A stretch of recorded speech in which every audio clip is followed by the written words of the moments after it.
আমি দেখেছি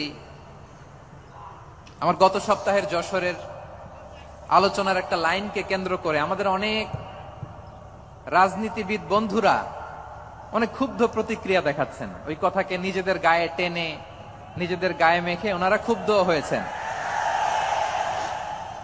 প্রিয় ভাইয়েরা, আমি বলেছিলাম যে একদল খেয়ে গিয়েছে আর একদল খাওয়ার জন্য রেডি হয়ে আছে। তো এখানে কি আমি কোন দলের নাম বলেছি? বাংলাদেশে 48টা প্রায় নিবন্ধিত রাজনৈতিক দল, কোন দলের নাম আমি বলিনি। কথাটাকে আমি জেনারেল রেখেছি। দায়ীদের বৈশিষ্ট্যই এটা, দায়ীরা জেনারেলি কথা বলে, যার যেই মেসেজ নেয়ার তারা সেখান থেকে নিয়ে নেয়।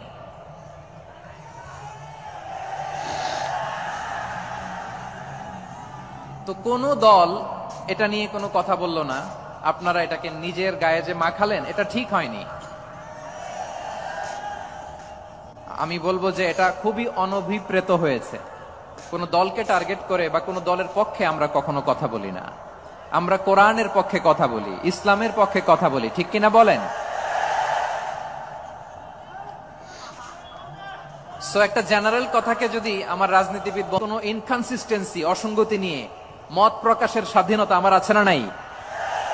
আপনারাই তো বাক স্বাধীনতার কথা বলেন, ফ্রিডম অফ স্পিচের কথা বলেন, বাক স্বাধীনতার কথা বলেন। আপনারাই যদি আবার কোন মন্তব্যের কারণে বলেন যে রাজনীতির মাঠে আসেন, দল করেন, দেখি কতটুকু পারেন, আওয়াজ করে সবাই পড়ে আমিন।